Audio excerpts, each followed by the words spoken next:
With its airport and the M1 motorway on its doorstep, Luton is one of the most well-connected towns in Britain. To help keep tabs on people who are constantly on the move, Bedfordshire and Hertfordshire's traffic cops have turned to ANPR technology, automatic number plate recognition. PC's Tim Smart and Chris Thomas are part of a special 3-car, 5-man and 1-woman team whose job it is to catch criminals. Got a Piaggio NRG in white. A man on a scooter is making a run from one of the team. There is a tiny stop at the moment. We are Ascot Road. Right, Ascot, matching on it on Ascot Road. Ascot Road. Tim and Chris intend to head him off if they can get there in time. We heard that it was a moped with one rider on it. They tried to stop and it obviously failed to stop. You could hear the sirens going in the background.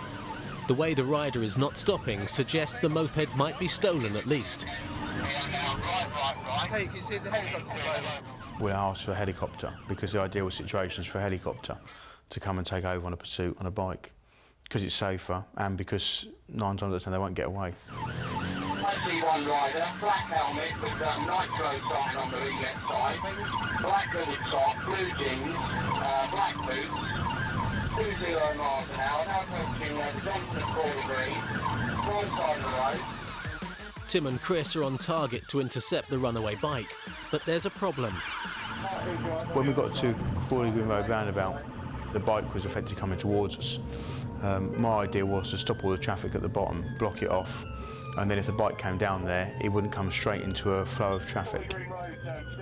And potentially I could move off and try and direct him away from the town centre. Stop. The issue was the bus. He was just sat there looking at me. Go! Go, bus, go! Go!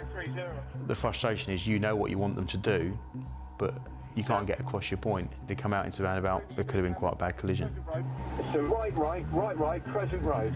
But as the bus started to move, then the bike took a different direction. Thanks to the bus, Tim and Chris are a fraction too late. We turned into Crescent Road just as the pursuit was coming to an end. The bike was on the pavement and the traffic car on the pavement sort of went up in the air a little bit and off the bike. And it was low speed, he needed stopping.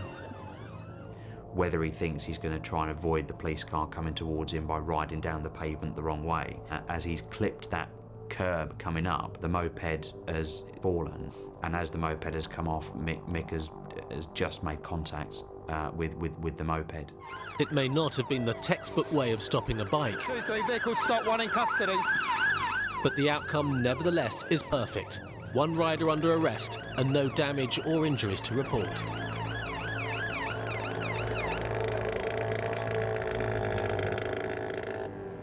You could see that he was shaken and was a bit, well, I don't know what's actually going on now. I don't know what I've done.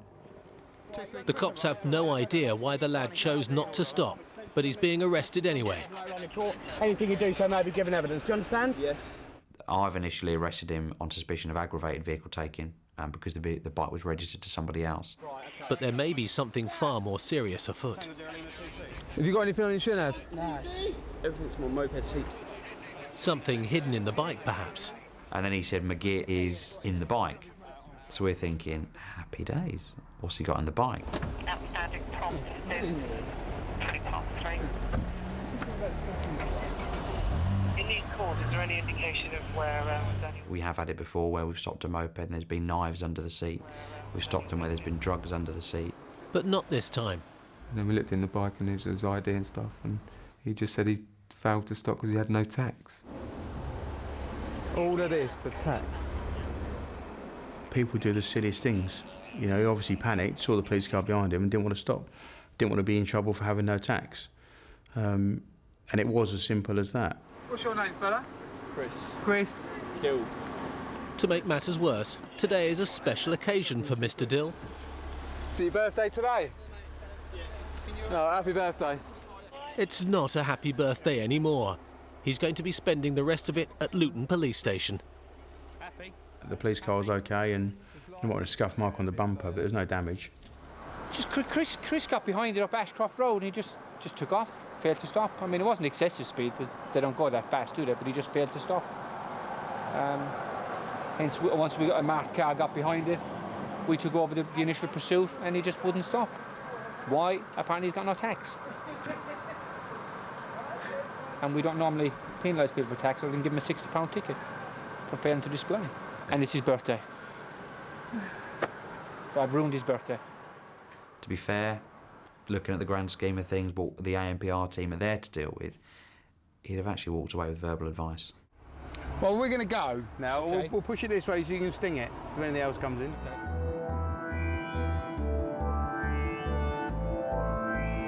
Policing on the front line, having direct contact with people and tackling crime and disorder is the toughest job in the police force. Traffic is still the ultimate frontline service. You get the equipment, the tools and the training to do the job in a very specialist way. And Luton is one of the toughest places to police. When I started in the police, I was offered the choice where I wanted to start, and I did choose Luton. Raised a few eyebrows with people thinking, why does he want to go to Luton? But I've always been told it's one of the busiest places that you can work. 2 years in Luton is often like 5 years experience somewhere else. After 5 years as a response officer in Luton, Ian knows the place all too well, and there isn't anything that happens here that surprises him anymore. But that's about to change. Ian is by a local fair, looking for some suspects involved in a robbery. So I think they're in there. I've got taser, and we're obviously floating around the area just in case there were any sightings. We didn't know how many people were there. We didn't know whether any weapons had possibly been involved. The two youngsters up ahead might be the ones he's looking for. All right, guys. Just quickly, hang on. Let's come back this way. Where have you come from? Fair. The fair? You come from the fair? Right. Yeah, we're going to the fair. Okay. Well, because I'm going to take your first answer, and there's an incident that's happened down at the fair. They just matched the description of possibly somebody who was involved in the Lucy Fate robbery. And a gentleman with a black cap and blue jeans has apparently been involved. That's grey cap. Wow. Grey, black, either way. Okay. I'm not saying you're involved in it, but I'm saying because you're matching descriptions of people that might have been involved, I'm going to search you both, okay? Is there anything on you that you shouldn't have at this moment in time? No. You've been smoking cannabis today? No. Has someone been around you smoking cannabis? Oh, yeah. Oh, yeah? What are you doing with that little empty bag there, then? Mm-hmm. Don't try and pull the wool over my eyes, mate. Been doing this job a bit too long for stuff like that. Just get your bag still. It's all right, I'll do it. They're not the suspects from the fair, but Ian has found something. Oh, dear. Some bags of cannabis. All right. So that's coming with me. Normally, if you stop someone in its personal use, they will have possibly 1 or 2 little bags that will be loose in their possession, possibly in their trousers. What he had was a little pouch, and within that pouch was contained, I think it was 7 or 8 deal bags. Now, I don't know whether or not that was full when he left the house at the start of the day. I don't know at what point I've stopped him walking down the street. He could have been on the outskirts of the fair and he could have been doing that all day long. The boy looks barely old enough to pedal a bicycle, let alone drugs. Right, how old are you? 12. 12? Yeah. Disgraceful, mate. Come and take a seat in the back of here. All right, jump in there, shuffle across to the other side, please. It was one of the more shocking jobs, I'm not going to lie, to get somebody of his age to have that bag of cannabis with all the little deal bags inside it, and he's heading towards Lucy Fate. And you put all the evidence together there and then, and you know for a fact he's going there, and he's not going to be smoking it all himself. He's going to be handing it over to whoever it's going to be. You got anything on you shouldn't have? Same question before. No.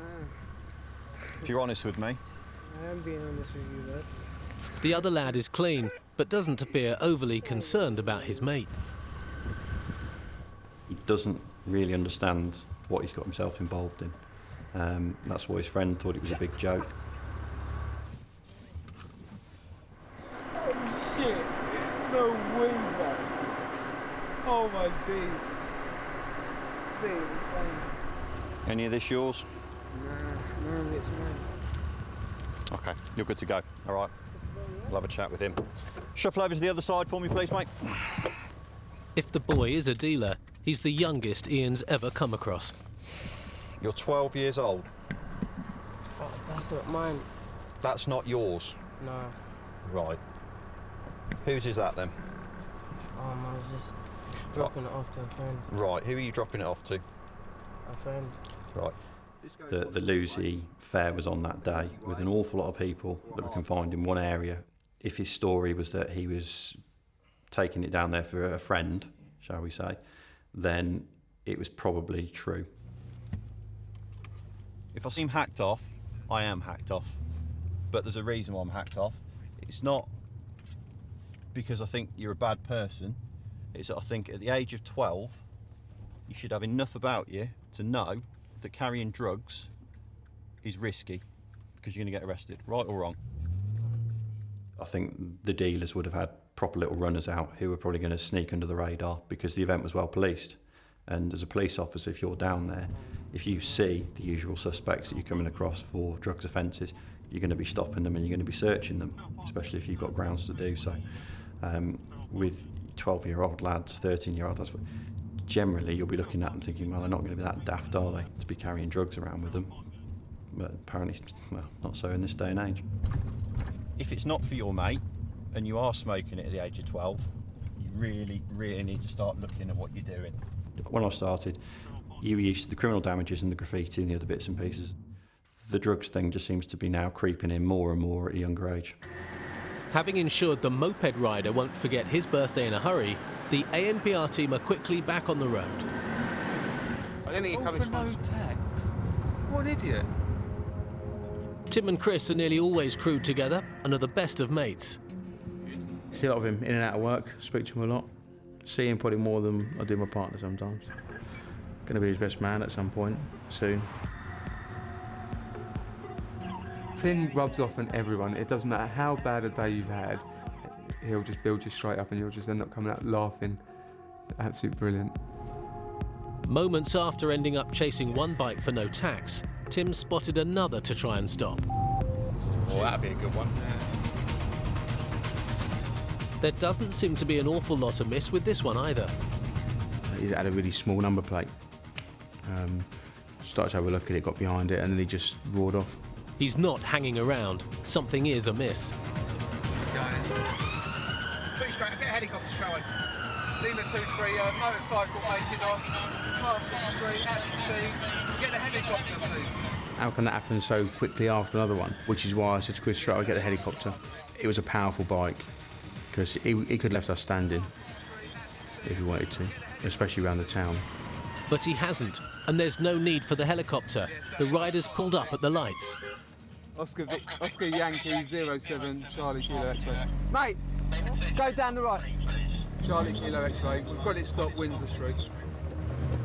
Stinks of cannabis around here, doesn't it? I think I could smell some cannabis outside, but didn't know whether it was from him or where it was coming from. Sorry. Take your crash helmet off for us. Sorry. Is it yours? Yes, it is, sorry. Registered it to you? Yes, it is, sorry. What was that all about? Sorry, boss. No, I'm quickly going home. I'm an idiot, man. I should have done it, man. You got a driver licence on you? I have, boss, yeah. Got an illegal number plate. Sorry, I know. That's what I was going to change as well. I'm going to get that sorted on Monday. Sorry, man. I shouldn't know what was. I'm an idiot. I shouldn't have been speeding. I've got a full licence. He held his hands up, but there's still something in my mind that something wasn't right. What's your name? Courtney Hannigan. Oh, you used to have the little... C2. Tim has dealt with the man about his driving before. As soon as he said who he was, we recognised the name, both me and Chris, straight away. Courtney, just jump in the back of the car for a minute, mate, please. But it's the overwhelming smell that's concerning Tim. The stink of cannabis coming from you is a lot. I was just at my mate's house. He was smoking. Right. I haven't got It's such... How do I get into your bike as well? I haven't got anything in there. How do I get into it? You can't get into it. 8425 T87 Robin Road.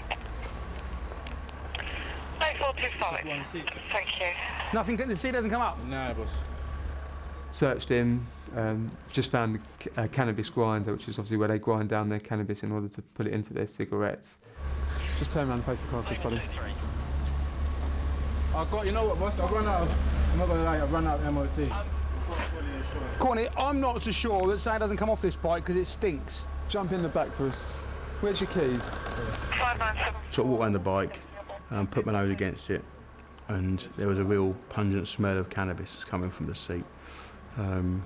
and round the seat rim there was some marks, like screwdriver marks or key marks, where he'd like tried to force it open or leave it open before. So I was convinced something was definitely in there.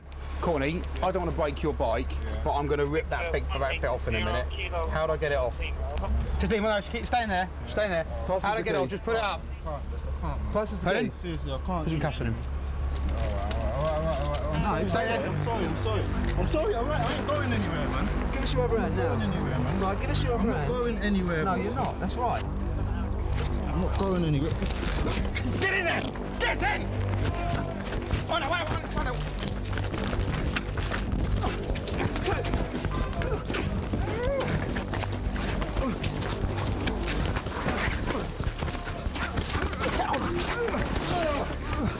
Get down! Get down! Try for assistance! Try for assistance straight away! Chris is holding onto the man by the handcuff for dear life. Get out of the phone and tase you! Do you understand? Yes, all right. Do you understand? Put your hand out! Right. You're already on us! Put your hand out now! Put your hand out now! All right. Get on the floor! Put your hand out now! All right, hold on a second. Get on the floor! Don't you move! Get your fucking hand and tase him! Do you understand? Get your hand out now, they'll tase you. Do you understand? So for ETA, please! Chris has been hurt badly. When you want help, it always feels like a long time, but it was a matter of minutes. Luckily, the police station is just around the corner and help's already arrived. Best sound in the world of sirens pulling up. Get him cuffed! Get his hand out! Get his hand out now! Get his hand out now! Get his hand out now! Get your hand out now! Release your hand! Get your hand out now! Get your fucking hand out now! Come here. All right. 6 Chris, you alright? Chris, you alright? Where's your mouth? Your nose? Oh, no, my head's banging. Tim's own CS gas he managed to spray is badly affecting him. I was in the cloud as well. My gas is somewhere.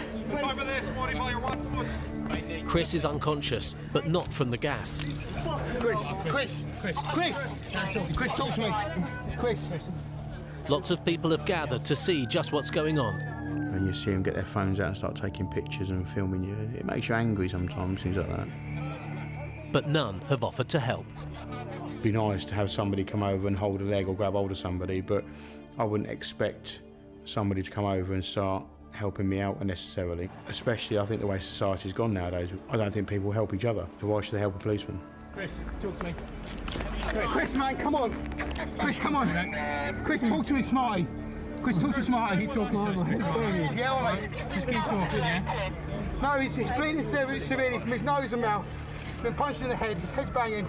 He's losing consciousness. Chris, keep talking, mate. Keep talking, fella. Can you hear me still, yes? Yeah? Just give us a nod or something, yeah? Good lads. The emergency's been heard over the radio by everyone. We'd literally only just got into Luton custody with Mr. Dill from the moped.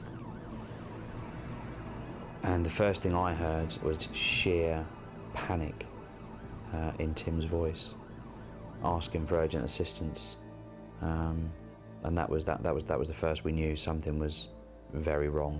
But the biker doesn't think he's done anything wrong. You're gonna break my fucking wrist. As I pulled up, there was already a sea of blue lights there from Panda cars and divisional vans that were there as well. Calm yourself down. You're gonna break my wrist, bro. Go away. He was unconscious when I got to him. His eyes were starting to roll back a little bit, and his eyelids were flickering. He was shaking. He'd gone white. His face was covered in blood, but the problem was I couldn't see where the blood was coming from. We have a male detained on the floor. The officer is... Right. He's got loads of drugs in this bike. Tim appeared just to be in absolute shock, sort of walking around and, you know, trying to do things but not really doing them. No! Everybody stay here and watch this. Right, dog. Look at this. The man's finally been restrained and is going to be taken away unceremoniously, despite his pleas of innocence. I haven't done nothing. I haven't done nothing. What's wrong with you, dog? How am I supposed to stand up? And some legs. Get your legs in. Get your legs in. Get your legs in. Sit up there. Sit there. And be nice. The next thing I remember is the paramedic arriving. At last, Chris can get some medical treatment. He's come round, but no one seems to know what his injuries are or how they've happened. Okay, stay there, buddy. He's been assaulted. I think he's been... Not quite sure. Tim, how was he hit, mate? Don't know, he just punches you go mad. I don't know, I didn't see how he got hit. So punch to the head. Punch in the head, yeah. Being dizzy, banging head, he was saying he feels a little bit cold. He's been a little bit in and out of consciousness, but he's always been breathing. An inspector's arrived to find out for herself exactly what has happened to one of her men. Yes, confirmed. Basically, we pitch up at the bottom of the road where he's can't pick at stupid speeds. Yeah. He's pulled over fine, got out here, talking to him, said who he is, we recognise him from a long time ago. Yeah. Chris has got him in the back of the car talking to him. I've gone on the bike stinks of cannabis. But, have we identified what he used to punch you? It's just his hands, that's all he's got, yeah. Because Chris had hold of the handcuff the whole time, so it wasn't in that. We weren't sure at the time what had caused that puncture wound. Now transpires that the rider had the bike key in his hand, so effectively the bike key is like this, or one of these fingers, so he's got his fist clenched with the bike key up, and he's taken a swing at Chris, which is then penetrated just in here. I'd say another 2 inches higher, he'd have lost an eye. 30-year-old Chris Thomas has only been on the ANPR team a year. Before that, he always patrolled in Luton, but he's never experienced anything like this before. My head was pounding, and I just remember speaking to Chris Lee at some point on the floor, and then I remember a paramedic turning up. Chris, I'm sorry, man. It's fine, Tim. For what? I can't help you, man. Fucking mad, buddy. Yeah, sure. He was beating himself up saying, oh, he should have done more. There was nothing more Tim could have done. There was nothing more anybody could have done. He overpowered both me and Tim when he pushed himself out of that car. With one cuff on, I just had hold of the other side of the cuff. And then as he's pushed out, taking a blow to the face, in which my glasses then flung out of my face onto the floor. I mean, he was just throwing me around like a rag doll. Trying to get away. We were holding him, trying to get him back on the floor to contain him and restrain him on the floor. And all I remember is me holding onto that cuff and being pulled around the road into the main road. Then I've had another hit to the face. The last main detail I remember of the incident was we'd had him on the floor. I've still got the hold of the cuff with his arm out towards me, and all I remember is having a face full of CS, and just remember seeing blood pouring out my face on the ground where I was obviously kneeling down or laying down. Chris is showing all the signs that he's suffering from severe concussion. I remember almost being sick near the road sign. He's going to be rushed to hospital. He needs treatment fast. Apparently it's all been captured on CCTV, but he was just absolutely mental. They watched it all, didn't they? Yeah, saw it all, didn't they? saw the lot. Tim hasn't come through the ordeal unscathed either. Once things started to calm down, you start to realise what had happened. The adrenaline has sort of stopped pumping. Realised that my pinky was quite sore, so I had to go and see the doctor. The strength was unbelievable. This had no effect at all. Unbelievable. Yeah, of course we will, mate. No problem at all. Sorry, you went a little bit dark. Even punching him was nothing, was it? Do you Nothing want me at all. I think if he'd have had a weapon with him, he was so in that zone that he might have thought about using it. You know, Chris is lucky he didn't get his hand out and start using the handcuff against him. You know, because that could be quite a nasty weapon as well. You're not to drive. All right, okay. That's going to have to stay here for now, isn't it? Yeah, for a little while. It's going to have to stay here. Do you want to come back to Luton with me? We are like a family at work, effectively. You know, we all look out for each other. You're all right. Yeah, Come on, let's get you back. Fucking, yeah. It's all right, let's get you back. Let's get you back. I've known Tim since I was 15. We were cadets together, we were specials together. You know, we've known each other a long time, and I've never seen Tim in that state before. Yeah, it's all a bit fuzzy, but yeah, I'll get some stuff. Yeah, it will. Sit down, have a cup of tea. And yeah, of course we'll. And then yeah. update me later how you think, or go through Sergeant. Yeah, of course, well, yeah. The engine's right, the keys are in it anyway. We'll see how it's all right. The cops have still got no idea why the motorcyclist became so violent. They suspect it can only be something to do with what's in his bike. We're going to take Tim back to Luton. The smell of cannabis coming from that bike was just horrendous. So you knew there was something in the bike. Already back at Luton police station is the 12-year-old boy who was found with cannabis on him. DP was stopped for a routine check because he smelled of cannabis, carried out a Section 23 Misuse of Drugs Act search, at which point I found 4 bags of cannabis inside that bag that was in his possession. He stated that he was carrying it. Cannabis was recently upgraded in 2009 from a Class C to a Class B substance, meaning the penalties for possessing it or supplying it have increased. Just for possession, a court could impose a 5-year prison sentence. So do you understand why you've been arrested? Yeah. Who are you living with now, Mum or Dad? Mum. Just Mum. Is she aware you're here, or does she know you've been arrested? No. More often than not, though, the police just issue offenders with a warning. When I was their age, cannabis was a big no-no, it's a drug. But now it's just got this image that, oh, it's only cannabis. If we get stopped with that, then we'll get a slap on the wrist. And we can get a warning for it. Then we might get a caution for it. Then later on we might get put before the courts. But they're still not going to do anything other than fine us. And you do think to yourself, well, you're talking 3 or 4 times they can get caught for possession of cannabis or using cannabis, and nothing really is going to happen to them. So where is the deterrent? Calling in relation to your son, he's been arrested. Maybe the boy's parents will be able to provide the answer, but at the moment, they're nowhere to be found. I need to speak to you in relation to why he's been arrested. If you could call us back. I've tried to speak to his mom. I asked him about his dad. He said he didn't know where he was. Right, if you take your shoes off for me. Right, you'll have to spread your mattress out, so we'll go across there. Give you a hand. Grab all that. Okay. If you need anything, this buzzer on the wall, okay? Everybody's literally just round the corner. We're in a cell designed for younger people. Should be back with you soon, and if need be, I'll go and have a knock on your door. Is your mum likely to be home, or is she at work? Is she? It suddenly starts to dawn, well, hold on a minute, I've got caught here with drugs. And it's only really when you close that cell door and you look into their eyes and you get a feel for, are they actually bothered about what's going on? And a lot of people, you put them in the cell, you close the cell door and they'll be asleep before the door's closed. They're just so used to it. With somebody like him, you'd like to think that this might be a bit of a wake-up call, because he was sat there with his head in his hands. But you never can tell these days, that's the sad thing. Outside, Tim has returned for a post-mortem into what went wrong when he and Chris pulled over the biker.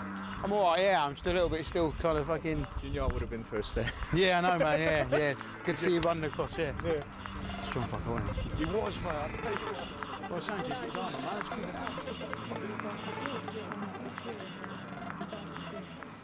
So much goes through your mind, and it is like slow motion. You know, once it all finishes, you can't remember much of it. CCTV will help jog Tim's memory. It's nice that the public helped, Jack. It's really nice, that is. Every last moment was caught on camera. I was convinced I did nothing at all. Whether that was part of shock or whatever, I was convinced that I just stood and watched Chris get dragged around, get beaten up, and then more officers arrive and they dealt with him. So watching CCTV, I saw that I did what I could.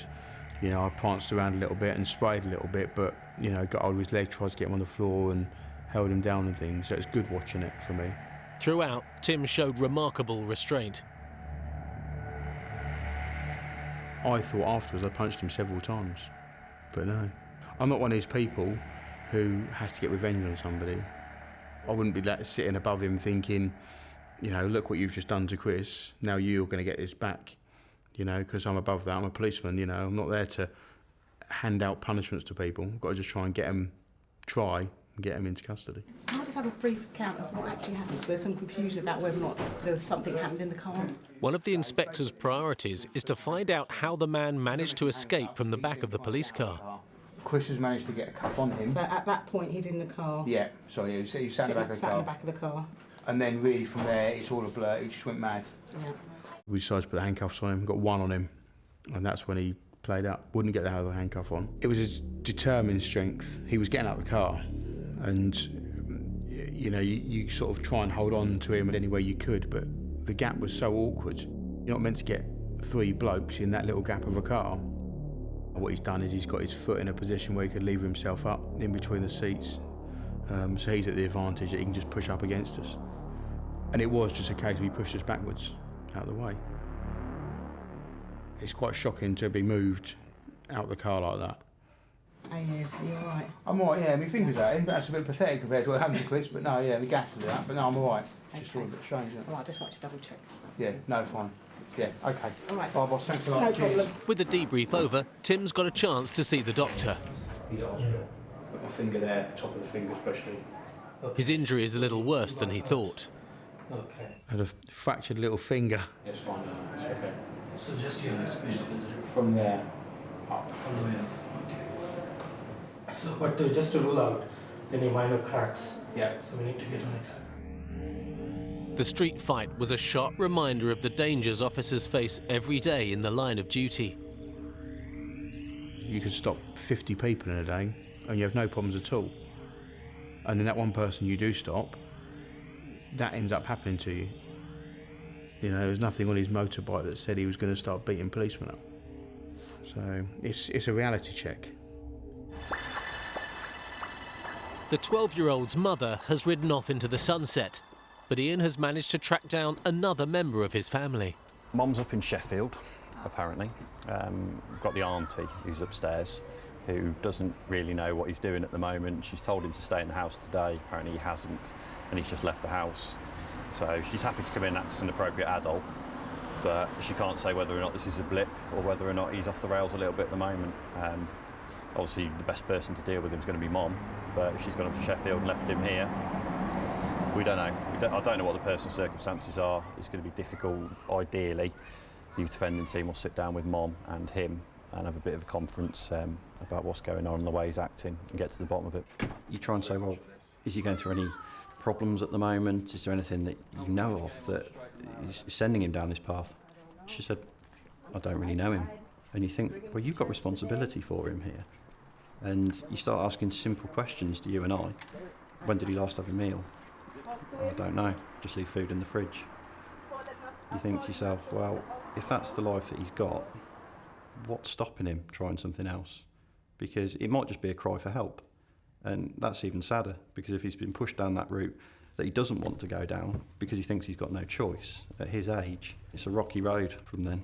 Got to be honest, it's a bit of a shocker for me, and that's having worked in Luton for 5 years, to be picking somebody up of his age, walking around with sort of bags of cannabis. It's not too common. Does he actually smoke it? I don't know. Because he doesn't live with me. He lives with his mum. Right, where does she live? She lives in Stopsley's. I'm just right, okay. minding him for a week because she's gone to Sheffield. Got you. I will always offer him all the help in the world if he wants to go down the right route.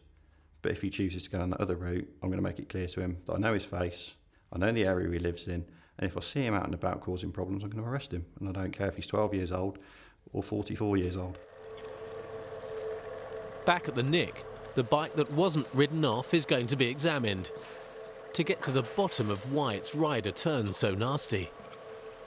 The smell of cannabis that came from that garage as soon as you walked in was there, even though the bike had cooled down. It's in there. The opening ceremony is being photographed for verification.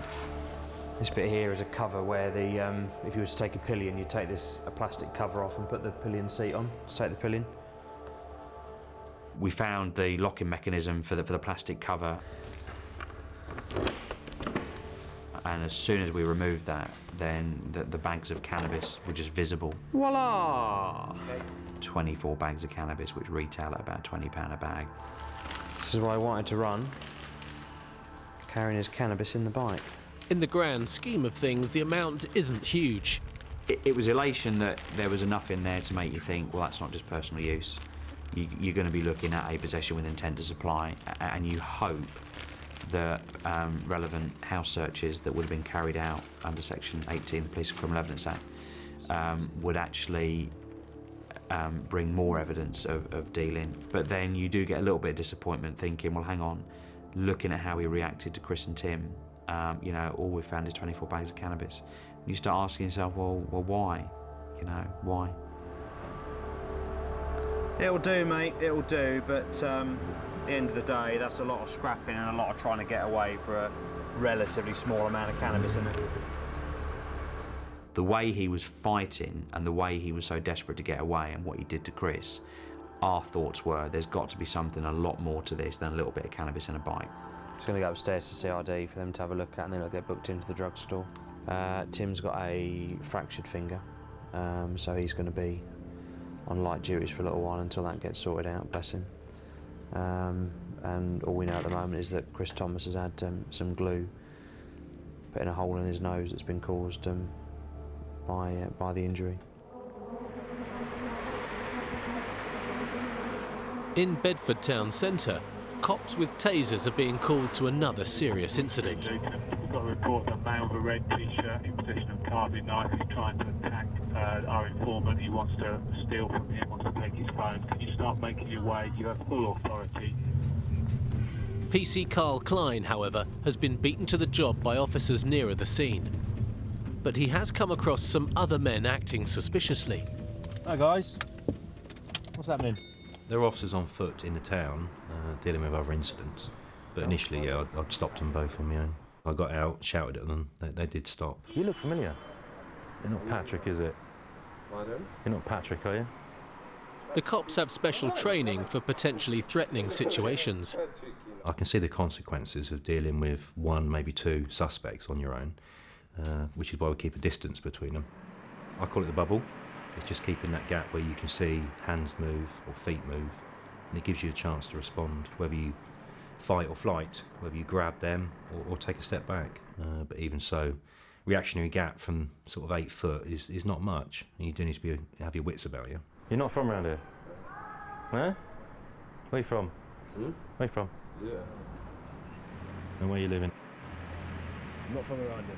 Okay, I need your address. Not from around here is not an address, is it, to me? Yeah, I live in the south. Go on. Right, give me your full address. Where were you born? Where was I born? I was born here. You born in Bedford? No, United Kingdom. Whereabouts?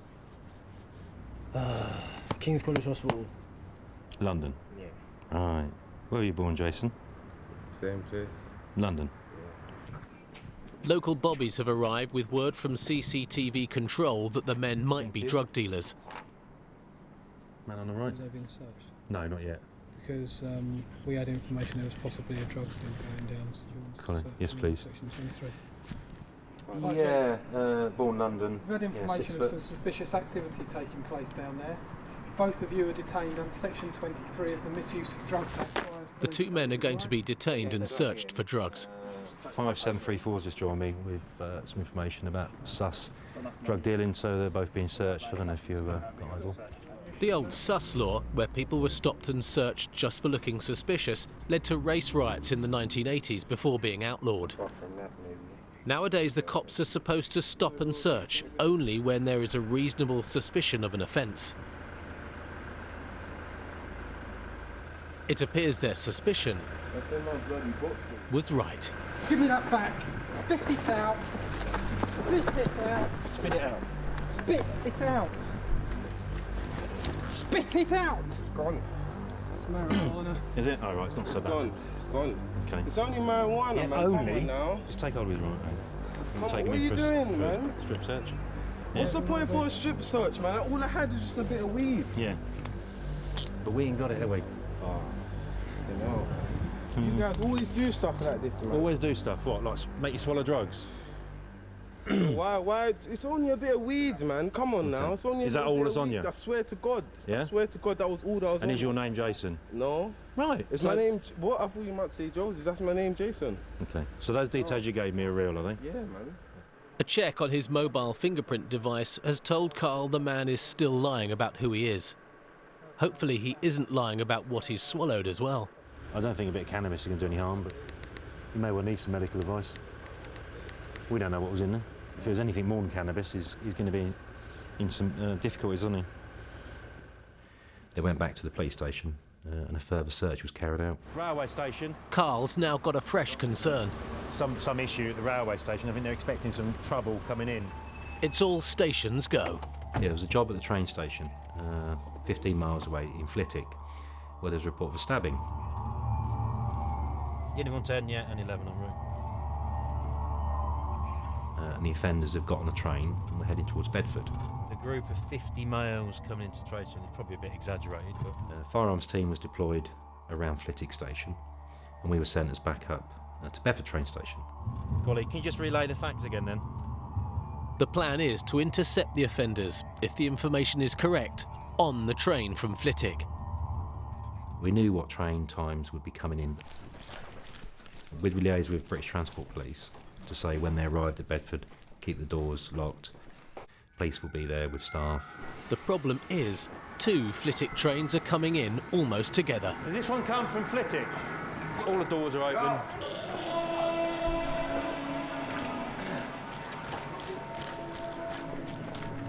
What? There's no likely candidates that got off the train. This isn't just a sweep of the train. You just keep an eye on the doors? Yeah, I'm just doing a sweep of this train. Could somebody speak to BTP? If the train does manage to pull in, just keep the doors closed. We searched the first train and there was no such groups. That's fine, you can all go. Can you get the driver to close the doors and keep them closed on that train?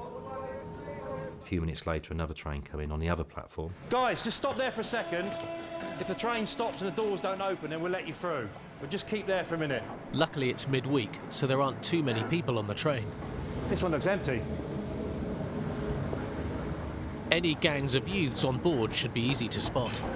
Yeah, we've got the people stopped at the bottom. Just wait there, please. So the other train, hopefully they won't mingle. We're trying to speak to the driver to get the doors to remain closed. We managed to keep the doors shut so we could get enough officers along the exit points of the train. Network Rail don't seem to know which train's which and where it's coming from. Yeah, release the doors. No, the doors have been opened now. We'll filter these people through. Any likely candidates will be stopped. We filtered them out, so if there was a group, we could just intercept them. But there are no suspects to be found at all on the train. That's fine, you can all go. But one has been found back up the line in Flitwick. They found the person who'd made the call, and the officers at the scene put 2 and 2 together. So completely pie in the sky, just made it up and rang 999. The hoaxer will be arrested and charged with wasting police time.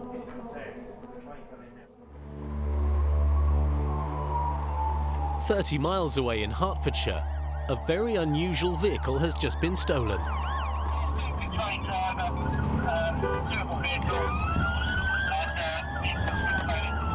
PC Mike McCoy is rushing to help 2 of his traffic colleagues who are chasing it. We heard Dave and Tony had a vehicle failing to stop for them. So I've jumped in the car and tried to get there as quick as possible. The vehicle's been stolen from Radlett and is heading down the A41 towards London.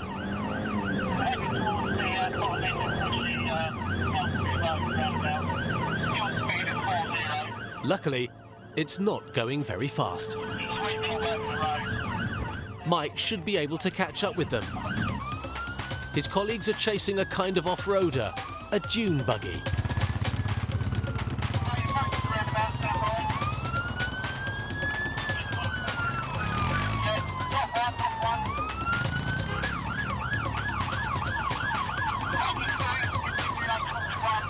PC Dave Marshall is in the lead car chasing the buggy. Wasn't the fastest chase I've ever had, to be honest. I think we topped out about 45 miles an hour down that road. Nevertheless, it's not stopping.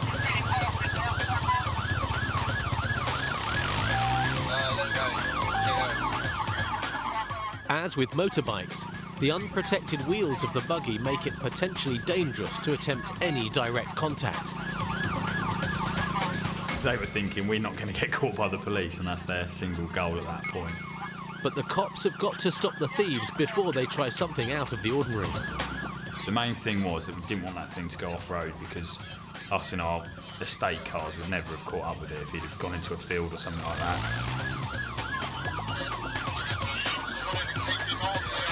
We tried once to get past it, but the road opened up and it wasn't right for us to stop it there.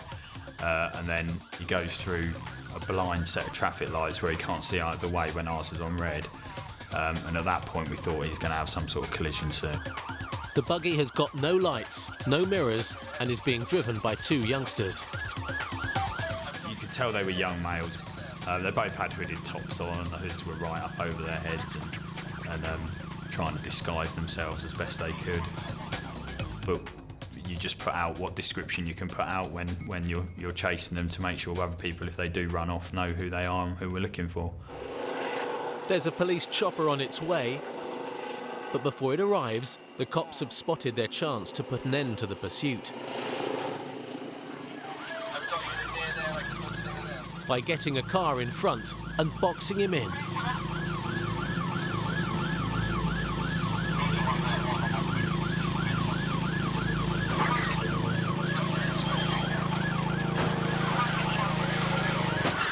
The driver's out and over the central reservation like a gazelle. But his mate copped an unfortunate break. When he jammed the vehicle in, the passenger couldn't obviously move because he was stuck against our car, but the driver was obviously very quick on his heels. He sort of helped us out there a little bit by hitting the back of the police car, in all honesty, because it jammed him into the barrier and couldn't get away. So that brought it to a successful stop. Except they've only caught the passenger. Waiting for a dog with a bit of luck. But he literally went over the fence like he could fly. There's no way we could get over the fence. The arrested lad isn't giving anything away. We were going to a job in Radley where there's been a burglary at some estate or something there. As we've come down the road on the way there, this has been coming the other way with these two blokes from London in it. He doesn't know where he's just been, doesn't know what he was doing there, doesn't know the bloke he's with virtually, only knows his name, Michael. So I think there's a bit more to it than they're telling us at the moment. The dune buggy is one of the more unusual vehicles Dave's ever chased. It looked like something that you'd go and drive around a sand beach across a load of dunes, not driving around a street in Hertfordshire. Did he just drive straight in the back of the police car? Just like, so I start slowing down. Not having that. He's slammed us in the back. It's a low-speed chase. Yeah, so it's ridiculous. The police helicopters arrived to track down the missing driver. Met helicopters coming as well because they've had a linked call from some bloke in the back of the garden. They might get him, you know. We've got two helicopters. Have we? Yeah. No, I've got a video of Saunders falling off the other side of the fence. Brilliant. The gazelle is in the garden and has been snared by the chopper crew. They found the gentleman and he approached some police officers and handed himself in. Both gentlemen are going to be taken into custody. The cops will have the buggy examined for evidence to prove that they stole it. No one was injured, the vehicle was stopped, and both people were arrested. I think it was a good, successful job. The buggy's not built for speed. Even so, it could have gone a whole lot faster than it did. I think they only found first gear. There was a gearbox in the middle, and it was in the up position. And I think it had a second gear, and it could have gone faster. But I don't think they'd worked that out, which was a bit lucky for us, I suppose, because it would have been even more dangerous. Not only were the thieves so stupid that they couldn't find second gear, it also turned out that they'd filmed themselves on a mobile phone, hot wiring the buggy inside the owner's garage. They'd been using the phone as a light to try and see what they were doing in the garage, and I think he'd accidentally recorded himself and his mate burgling this garage. Don't even touch that yet. No, it's not. It was just the evidence the CID investigators were looking for. One buried his head in the hands and said, "Oh, okay, I'm guilty," and the other said, "It's not me." and then at one point on the video, you see like just it's clearly him wearing the same shoes he had in the interview, same top, same clothes, and had his socks over his hands that he had on as well. So I had nowhere to go really. when I come back to me. Can't it open, right? X-Ray Alpha 99, the police helicopter, is homeward bound. But all of a sudden, it's encountered what's fast becoming the biggest menace to flying at night. Lasers. No, I've got problems. We've got being targeted by a high-powered laser. Crew's attention was drawn to a green laser being shone at the aircraft, quite a powerful laser. It's a serious matter. And you are playing potentially roulette with passengers and crew in the aircraft, particularly if the aircraft's an important phase of flight, such as coming in, taking off or landing from an airport quite close to the ground.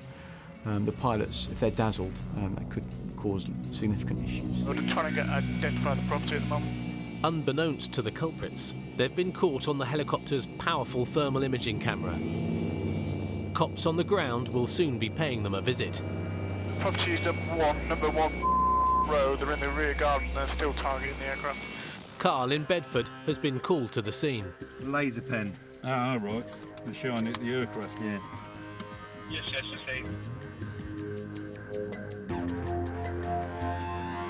It's a pretty unusual job for Carl and his driver, Bob Martingale.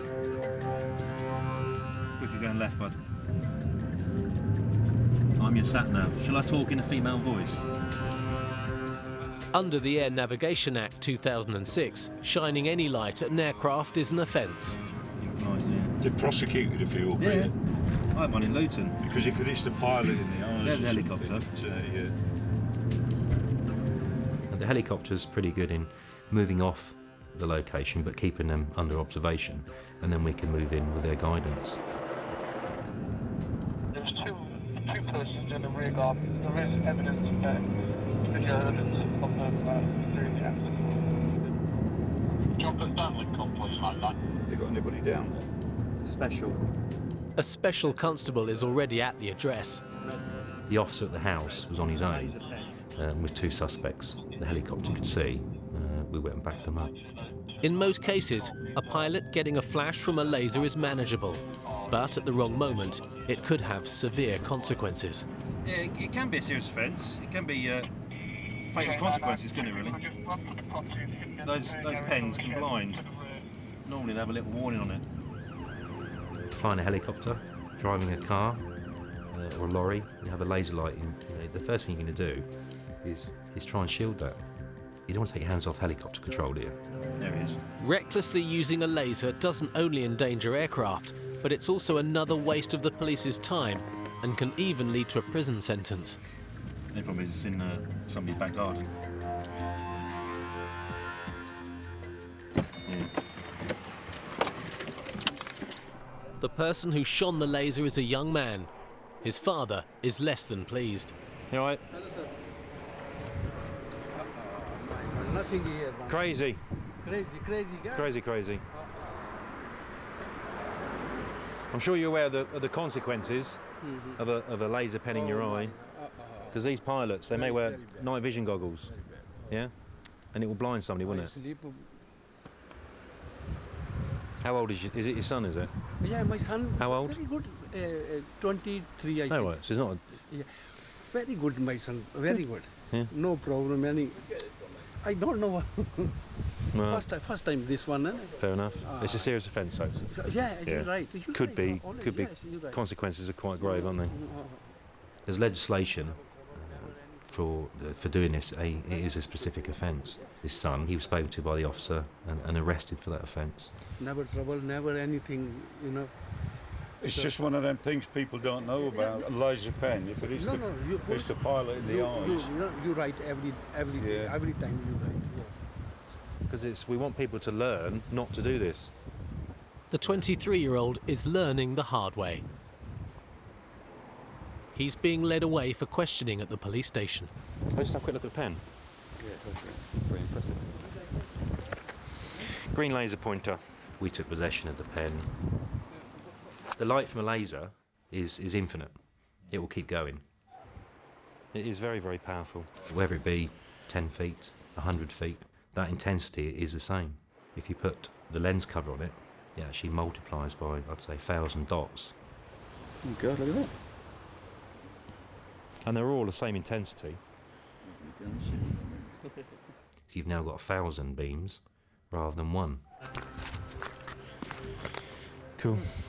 I thought he was on your own. Turn me on till. Cool. I don't think there's malice from people who get found by police aircraft. They're just not aware of the consequences of their actions. They're reckless as to what they're trying to do. The number of laser strikes is rocketing. Last year in Britain, there were nearly 2,000 of them against all types of aircraft, compared to just 27 reported in 2007. It is a significant problem. I don't think there goes a month in the UK when a police aircraft is not hit with a laser. So there's 30-odd helicopters in the UK, police aircraft, and it'd be one hit a month at least. After being quizzed at the police station, the man who laser flashed the copper's chopper was released after accepting a police caution. The 12-year-old boy found with cannabis was given a 3-month referral order and made to undergo a 6-month reparation and intervention program. The cannabis-eating man was released without being charged when no evidence could be found, after it had all been eaten. The young man, whose birthday it was, who fled from the cops just because he had no tax, pleaded guilty to dangerous driving and had his licence taken away for 18 months. The other biker, who turned nasty, pleaded guilty to 2 charges of assault, as well as possession of cannabis and cocaine, and was sentenced to 9 months in prison. Chris Thomas, whom he assaulted, has now fully recovered since being readmitted to hospital after suffering a seizure following the attack. And the 2 men who stole the dune buggy were both found guilty of burglary and aggravated vehicle taking and were given community orders and 12-month driving bans. The fact that they caught themselves on camera only goes to show you don't have to be stupid to be a thief, but it certainly helps. Don't wanna hear about it. Every single one's got a story to tell. Everyone knows about it. I'm the queen of English. And if I can see, I'm